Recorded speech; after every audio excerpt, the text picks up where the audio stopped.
cyo si kimwe hanyuma n'akazi bakora kakagenda kandikwa kuri Bestico Diagro na Dynafarm bagahemba Bestico mu murimo wakozwe n'aba bandi benshi we ntaje kubahemba ibyo nacyo kizaba icyaha byanze bikunze nuko hanyuma rero ebana imakazi burudaca aba ya yindi sendika ngo yitwa Ratu ngo ni sendika yabize ubuhinzi ni nkaho nayo itabaho kuko nta sendika zigira affiliation muri Mifotra ariko ushobora no kwigira kampani ukajya muri RDB ibyo byose nta na kimwe bafite.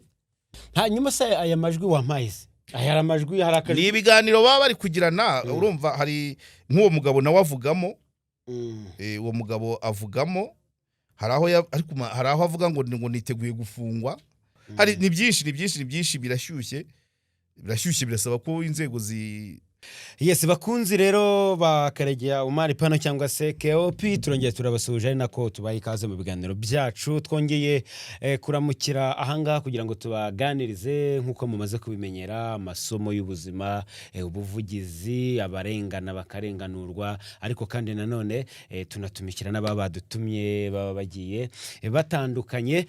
So tugiye kongera tuganire rero uyu munsi tuninjira muri weekend ngo haye ikaze Karegeya tumeze ute so ndaho weekend tugiye kuyinjiramo byo ni kamwegereze mikoro gato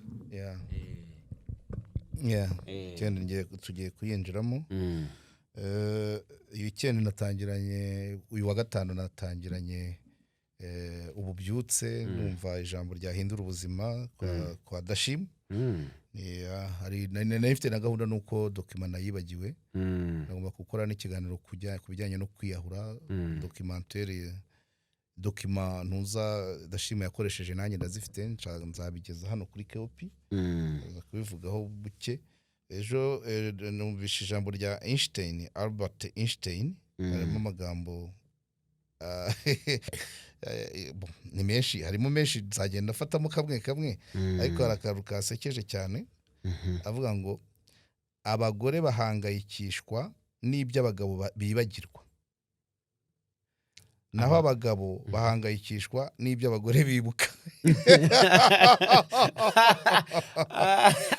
kandi ni realite voilà buriya umugore umubwiye ngo mukavuga muti wenda ejo tuzajyana mu misa cyangwa se nzakugurira igitenge cy'ubwoko wowe atangira guhangayika ko uhita ubyibagirirwa kandi kuko abagabo bibagirwa vuba azatangira kwibutsa umugore agahangayikishwa nuko wowe wabyibagiwe hanyuma umugabo nawe ukazabwira umugore ukavuga uti cyangwa ukavuga uti ubundi wizeye ariko ubundi nkamwe ubundi wizeye ubwo ndashaka ndavuga ibyoroheje kugira ngo akakibuka nyuma y'imyaka 5 akaba umugore akakabika hanyuma y'imyaka 5 ngo n'ubundi wavuze ko nize donc umugabo ahora ahangayitse ko akantu kagakosa yaba yarakoze umugore akikabitse naho umugore agahora ahangayitse ko ibintu by'agaciro yabwiye umugabo ari bubyibagirwe ibyo rero Einstein yabibonye kera Einstein ni umuntu wabayeho mu 1800 yavutse mu 1880 harenga yego kuko yapfuye ku myaka 70 yapfuye mu 1955 akongera akavuga ngo umugabo ashaka umugore azi ko atazahinduka umugabo ashaka umugore azi ko atazahinduka uko mukuyi wabo niko bazarinda basazana naho umugore agashaka umugabo azi ko azamuhindura niba wagendaga watindaga gutaha niba wakundaga umupira cyane waragutwaye akaba azi ko uzahinduka bose iyo bahuye rero buri wese aratungurwa umugore agahinduka ahinduwe na bagenzi be nibihe noneho umugabo nawe ntahinduke ya bico ntahinduka ahubwo akayiha imbaraga bose ubwo nyine nibwo ubuzima ni ukwihangana ushatse umugore uzi ngo uko yarari iwabo akiri umukobwa niko azaguma ntugatungurwe no kuba ahindutse wa mugabo we nawe mugore niba ushatse umugore uzi ngo umugore niba ushatse umugabo uvuga ngo ndabizi biriya zabireka mukamara imyaka 10 ubona nta gihindutse byihanganire. So izi ni inyigisho rero zikomeye za Albert Einstein, nubwo yari ari umuscientifique cyane, ubundi azi ibintu bya physique, cyane, ariko yari umuhanga muri byinshi, ariko urumva ko n'ibijyanye na societe azi uko abigenza, ko arabivuga par experience, kubera ko ni umuntu washakanye n'umugore nyuma bakaza gutandukana kubera guhora agenda ashakisha ubumenyi, nyuma aza gushakana na mubyara we wari umuganga, we niwe babanye mu masaziro, amufata neza, aza guhabwa igihembo cya Nobel. Agashya ke nuko igihembo yahawe Prix Nobel, ariko amafaranga aherekeza igihembo ntiyayabona, bayashyira umugore kubera ko bayashyiriye umuryango murerera gutereranya. So muri make nibyo. So ariko nyine abantu bukera abantu babahanga tuzafata umwanya tunizeza abantu ko icyo kiganiro cyo kwiyahura abantu baragikeneye, kwiyahura nacyo tuzagikora dusoma dokima yose, ariko kwiyahura buriya uko Dashimwe yabisomye cyane akabiva muzingo akajya mu mateka. Ubundi mu Rwanda twebwe hano hafi ibyo tuzi nuko bavuga ko umuntu wiyahuye mbere yo kumushyingura bamukubita. Narinzi ko ari ibya hano gusa. Ubushize nari bikubwiye ko n'umuryango wigeze ufite umuntu wiyahuye utapfa kuwushakamo. Iyo ugiye kurambagiza akavuga ati musaza we yari yahuye, abata ibyo ni ibizira. Kwiyahura ni ikintu kibi. Isi yose rero icyo Dashimwe yatweretse nuko isi yose ibyanga urunuka.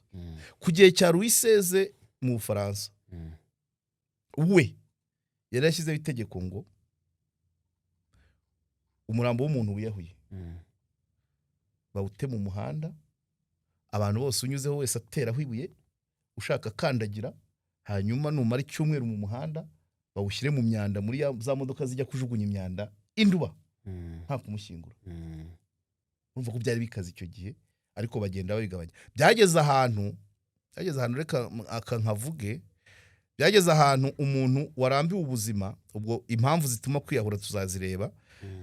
Umuntu rero kugira ngo washatse kwiyahura, kugira ngo abantu bagabanye ubukana bw'ibihano byahabwaga uwiyahuye, byageze ahantu abashaka kwiyahura barambiwe n'ubuzima babona nta yandi mahitamo, bakica umuntu. Uwiyahuye akica umuntu, noneho nawe bakamwica. Donc icyo yashakaga ni urupfu, kandi kwiyahura azahanwa ubuziraherezo, akavuga ati reka nice nanjye banyice mve mu buzima. Urumva isi ikaba ibuze abantu babiri. Kubera iki? Umwe wari kugenda yiyahuye yatinye ibihano. Aho rero nibo abantu bagiye bagenda batangira guhindura imyumvire ku bijyanye no kwiyahura, ariko bigera ahantu mu bihugu byateye imbere, byageze ahantu bemera ko umuntu ufite indwara imubabaza kandi itazakira, we yakwemererwa kuba yakwikura mu buzima, cyangwa se akabifashwa, icyo bita etanazi. Bigenda bihinduka muri kino gihe, ntago bigifite imbaraga cyane. Ndabivuga kubera ko umusibe ejo, uyu munsi ni 12, itariki 10 ubundi aba ari umunsi wo kurwanya kwiyahura.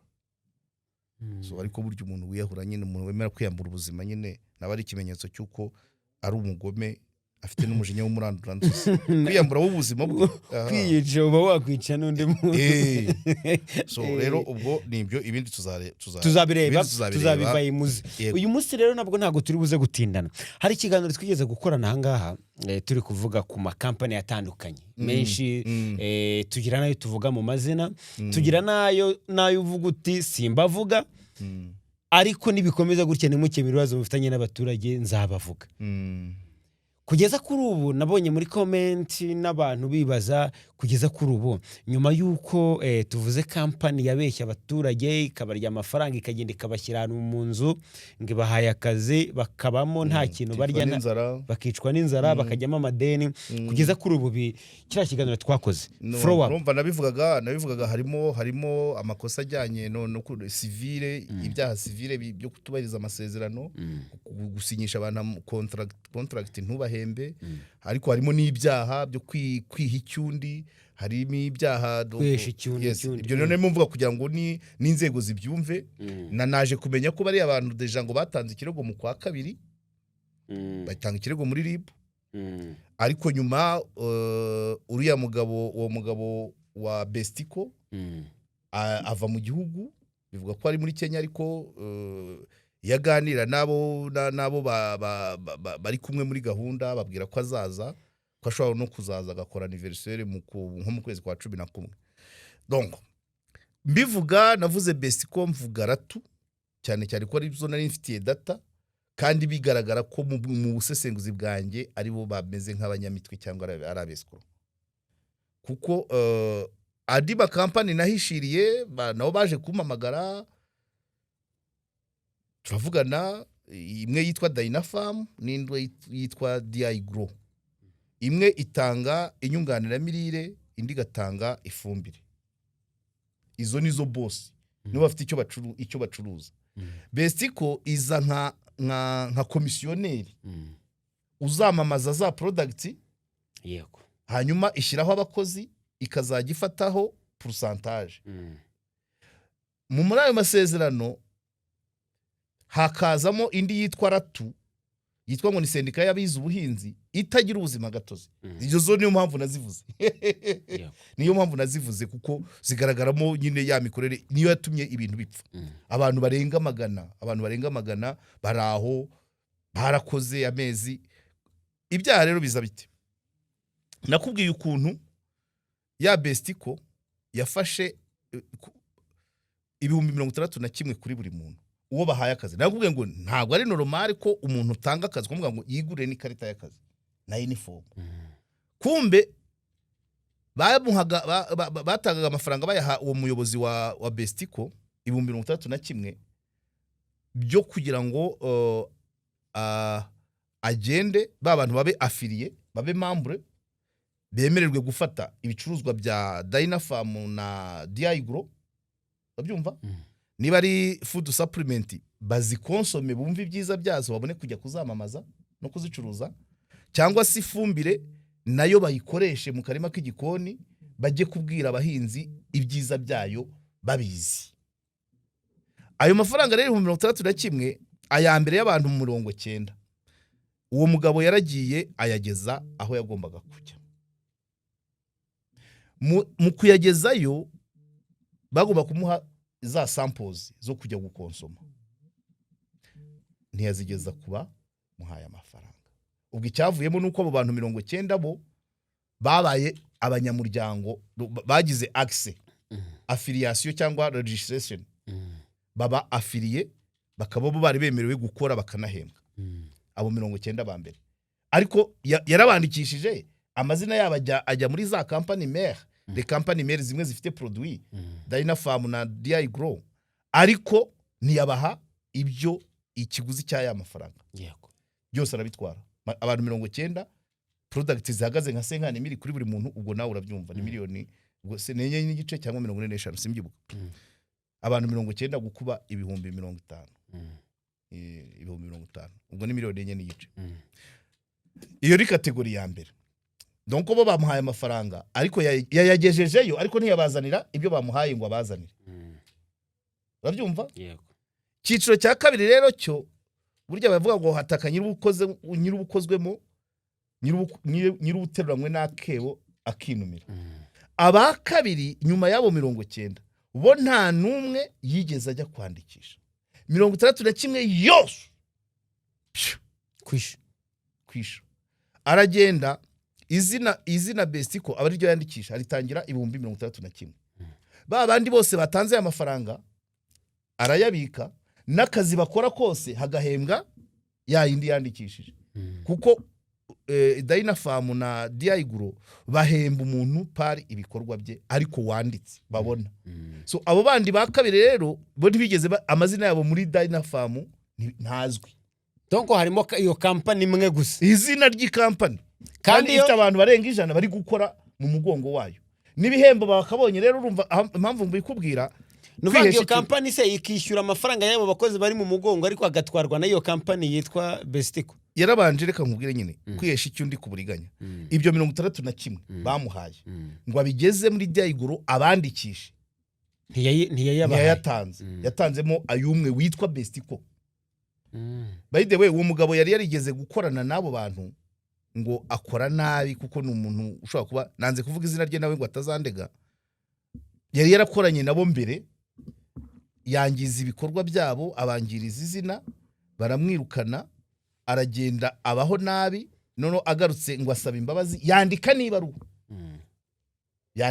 kuko mbere yuko avamo ingwere yashwanye nabo nabwo aranabandikira mu nyandiko yihenura agarutse bamusaba gusaba imbabazi babonye yarabaye nabi bemera kumwakira ariko kwa ko yari yarirukanwe muri baba membre ntiyashobora kwinjiramo ku izina rye none yinjiramo nka Bestico.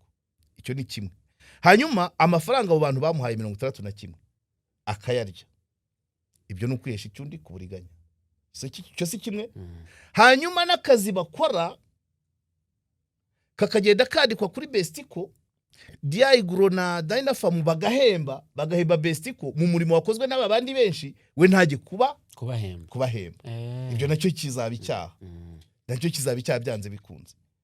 Nuko hanyuma rero ebana imakazi burudaca aba ya yindi sendika ngo yitwa Ratu ngo ni sendika yabize ubuhinzi ni nkaho nayo itabaho kuko nta sendika zigira affiliation muri Mifotra ariko ushobora no kwigira kampani ukajya muri RDB ibyo byose nta na kimwe bafite kuko icyo gihe ntuba wemerewe kugirana amasezerano ntuba wemerewe kufunguza konti ngo n'amafaranga nukuyaha abantu individuals bavuga bafite amaduka y'inyongera musaruro mu byaro yanditse ku bantu ku giti cyabo kuko sendika itariho mu rwego rw'amategeko. Iyo rero ba bantu ba Bestico kuri tere bagomba gukorana n'iyo Ratu. Ibyo byombi ni ibicupuri bibiri reka mbyite gutyo ko nta nagibwe kizo cyo kora Bestico yo iranditse muri RDB ariko muri Diaigoro na Dynafarm handitsemo Bestico ntago abanyamuryango bayo banditse kandi baratanze amafaranga. Ubwo rero niho impaka niho zihagaze. Harimo byanze bikunze uyu mugabo nubwo ngo atari mu gihugu ariko naboneka bazabikurikirana. Hanyuma n'ababandi bitwa ko basaga nkaho bamuha akazi hari ama responsibility bazabazwa kameme kubera ko ibiro by'uwo mugabo byabaga mu nzu yabo byabagaho bakorera. Usibye ko ngo bashaka kumukontorora ngo akabuka inabi akavuga amagambo atari meza amagambo akanganye cyane ya magambo yakoze ibara niko navuga ngo wajya kumureba ureba nko muri machine akavuga ngo uhagaze nka ibintu nk'ibyo cyangwa ngo uranyibutse ibintu bibi cyane none bituma bamutinya kubera amagambo mabi noneho nawe abona umwanya wo gukora ibyo nakwita binyuranyije n'amategeko asa naho abanduriza izina ofete. Urumva harimo ababambuye abagiye bafata ama products ntibayagarure ntibazane n'amafaranga ariko babandi 90 ba mbere bandikishijwe icyo batabonye ni za products ariko bo imirimo ibikorwa bakora barabihemberwa bafite nuza uburyo babarirwa no muri document harimo amaliste yaho bagiye bahemberwa nuko bakagira abandi rero babandi banyuma ntibazwi kwa nibyo bakora by'uwo mugabo. Urumva hembwa mu mwanya w'abantu bangana benshi cyane.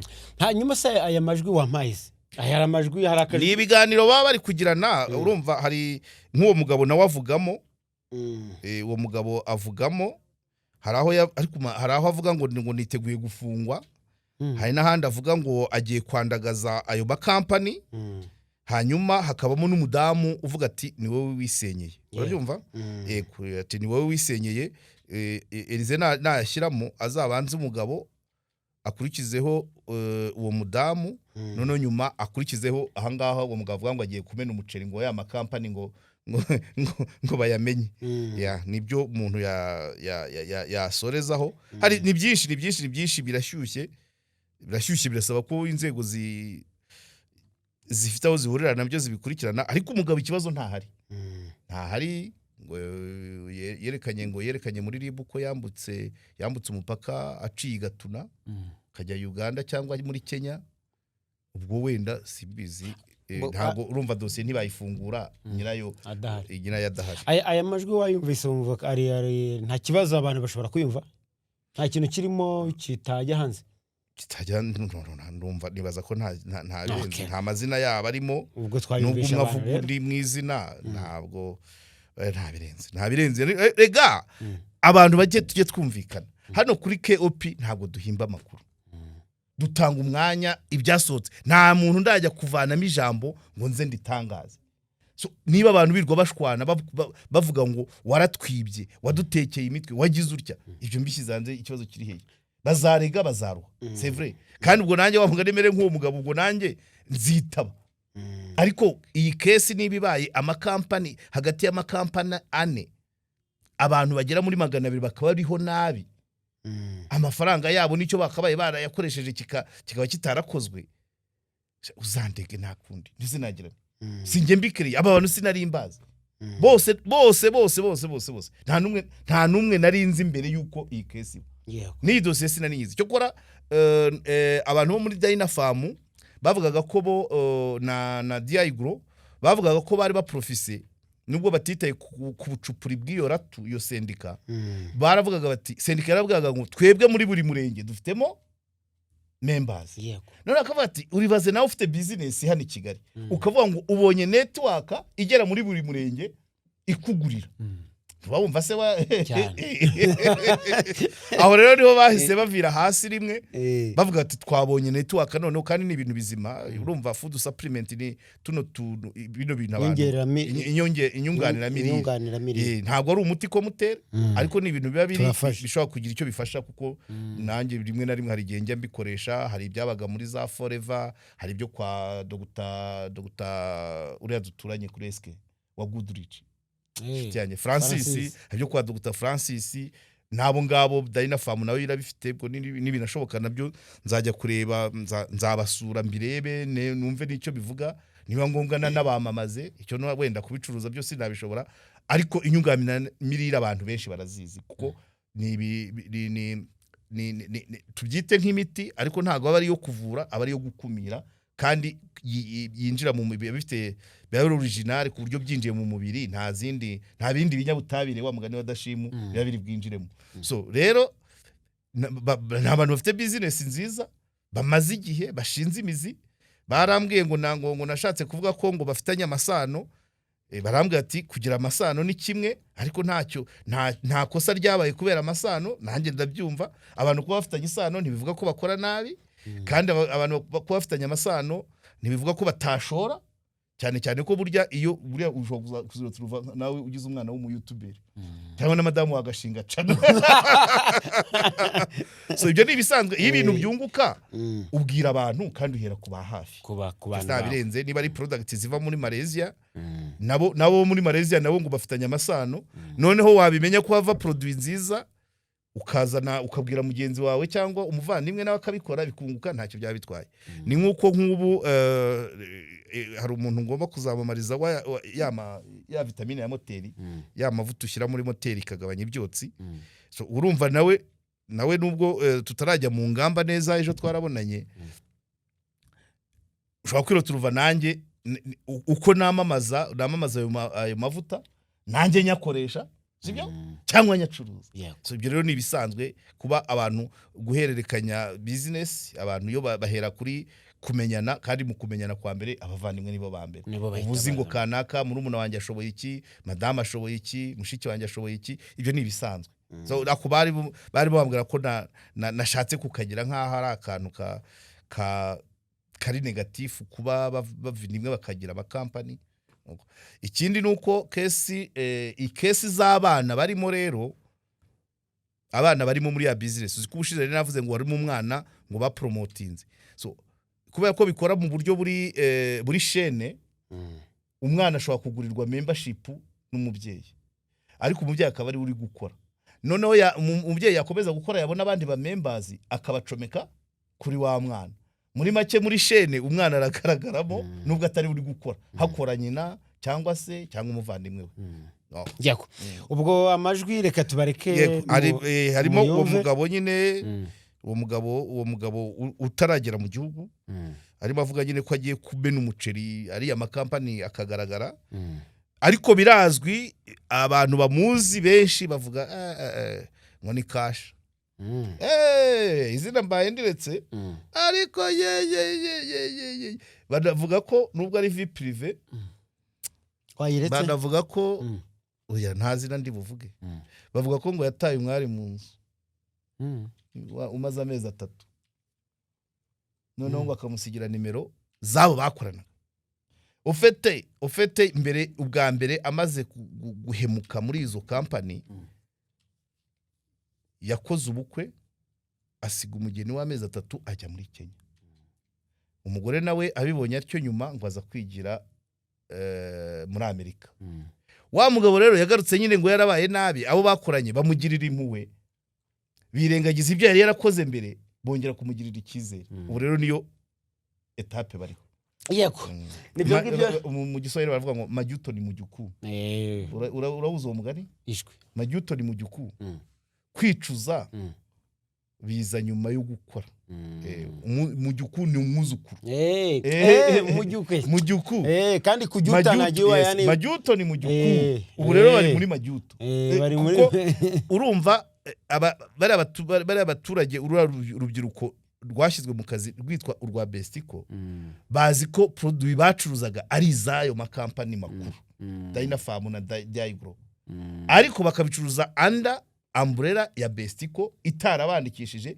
inahembwa ntibahembe so muri make ni indirect ntago bari abakozi ba Dynafarm na Diagro na ba Bestico so Bestico rero ikabarya niyo mpamvu umugabo yaciyeho nubwo bari kuvuga hari abageraho bakampamagara bakavuga ko yagiye bizwi akwepa izo manza ibyo nibyo tuzaverifya reka twumve ayo majwi ubwo n'ubundi ibiganiro kuri KOP n'ubundi nakagaruka bye bye uriya rero John ntabwo Bestico ari abandi bayishenye ahubwo niwe wayisenyeye ubwo wafataga umwanzuro wo kuduhana katujugunya abantu barenga 100 na hafi 200 kaduhana ukigendera ukajya mu byawe ukurikiye inyungu zawe kuko twebwe nta nyungu twigeze tubibonamo twakoze kuri tere twabaye igihe kinini hariya ikaze house nta muntu n'umwe waryaga twicirwaga n'inzara hariya mpaka nimugoroba abantu batanze amatike yabo bashenye ingo zabo rero niwe wisenye Bestico mu gihe utabashije kureberera abo wari uyoboye iminsi yose twamaranye twakugaragarije ukuri kuko ntago wari uyoboye ibitambambuga wari uyoboye abantu bafite ubwenge bareba ejo hazaza habo naho uyu munsi kuvuga ngo wahishiriye ibanga ngo ry'akazi banga ry'amafuti ryose ryari ibanga nyabaki twaranagusabye tukakubwira tuti nimba ubuzayo twishyura tuzi ko hari abafatanyabikorwa agenda ubarege kaduhakanira ngo ibyo ntiwabikora bibuka Rebeka akubwira ngo twishyize hamwe twaterateranya amafaranga tukarega kandi tukabona ibyacu mbese urabyibagiwe turi mu nama rusange none uyu munsi uratubwira ngo ko nawe ngo ugiye kumena umuceri ntihaguruka ubikore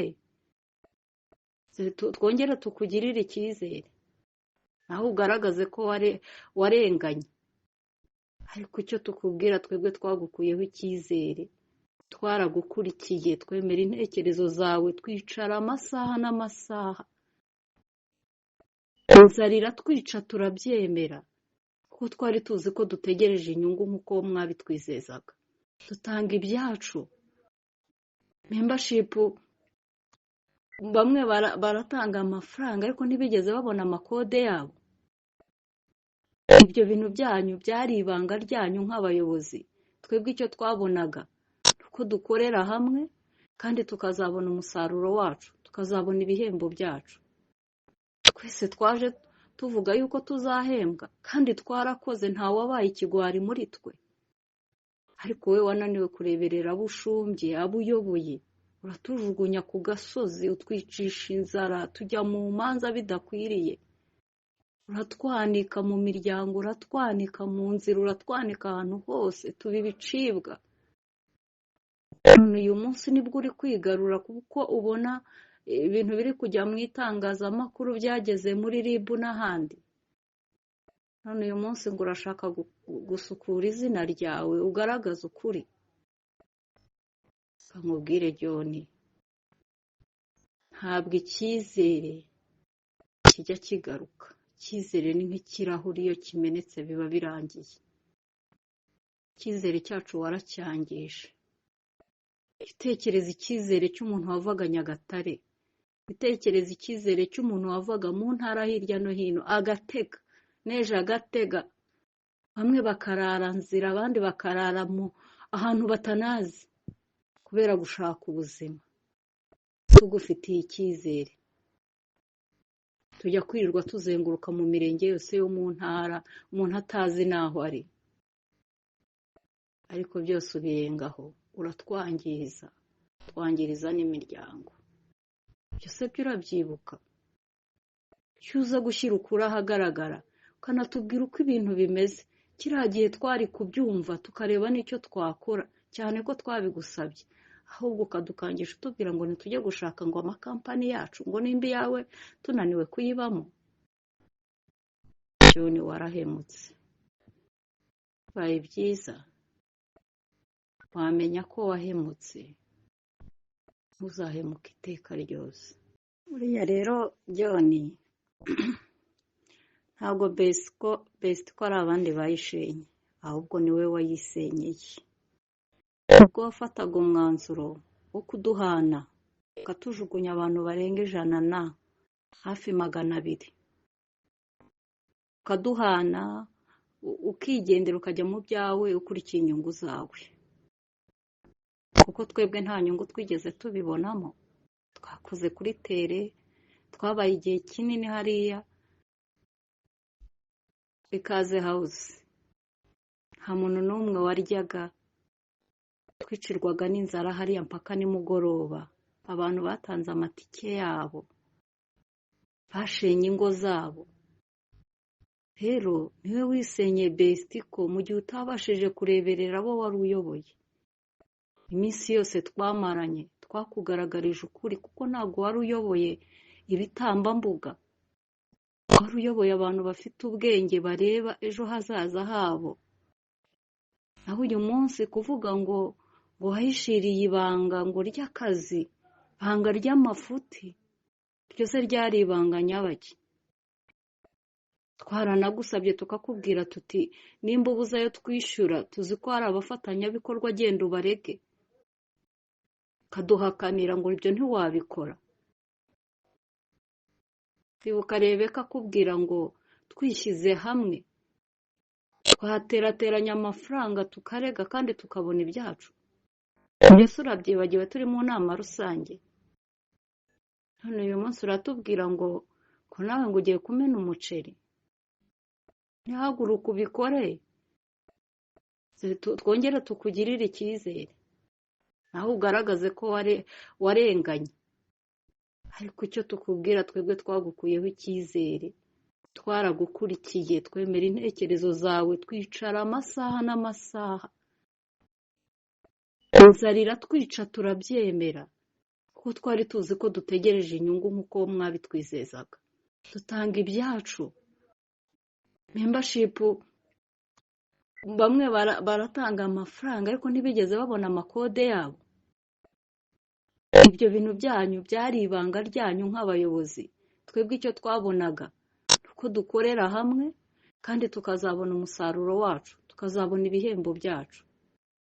Twese twaje tuvuga yuko tuzahembwa kandi twarakoze, ntawabaye ikigwari muri twe, ariko wowe wananiwe kureberera abo ushumbye abo uyoboye, uratujugunya ku gasozi utwicisha inzara, tujya mu manza bidakwiriye, uratwanika mu miryango, uratwanika mu nzira, uratwanika ahantu hose, tuba ibicibwa. uyu munsi nibwo uri kwigarura kuko ubona ibintu biri kujya mu itangazamakuru byageze muri RIB n'ahandi. None uyu munsi ngo urashaka gusukura izina ryawe ugaragaza ukuri. Nkubwire John, ntabwo icyizere kijya kigaruka. Icyizere ni nk'ikirahuri, iyo kimenetse biba birangiye. Icyizere cyacu waracyangije. Itekereza icyizere cy'umuntu wavaga Nyagatare, itekereza icyizere cy'umuntu wavaga mu ntara hirya no hino agatega neje agatega, bamwe bakarara nzira abandi bakarara mu ahantu batanazi kubera gushaka ubuzima. Tugufitiye icyizere, tujya kwirirwa tuzenguruka mu mirenge yose yo mu ntara umuntu atazi naho ari, ariko byose ubirengaho, uratwangiza, twangiriza n'imiryango. Byose byo urabyibuka. Cyuza gushyira ukuri ahagaragara ukanatubwira uko ibintu bimeze.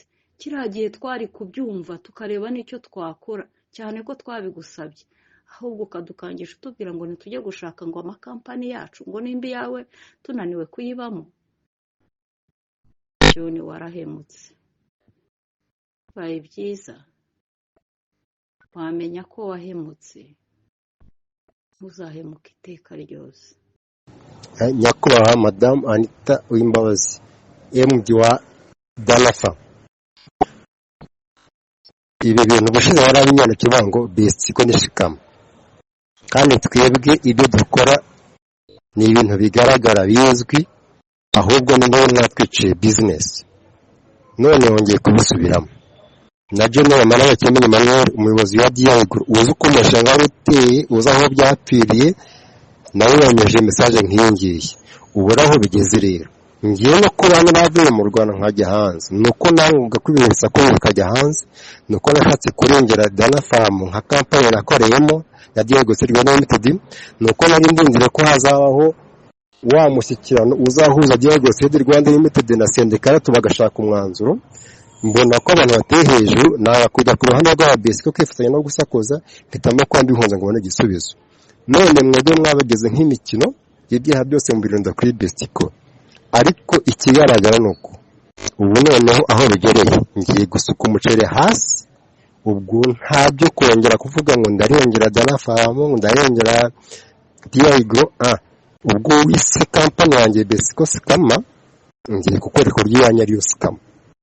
Nzasuka umuceri hasi, no mu butabera bizahajye, n'ahantu hose bihajye. Itangazamakuru amaze iminsi bamuhaga ari benshi ntabihunga, ariko ngiye no kunaza kubera iyo mpamvu, kubera yuko amakosa yose aho yapfiriye harazwi.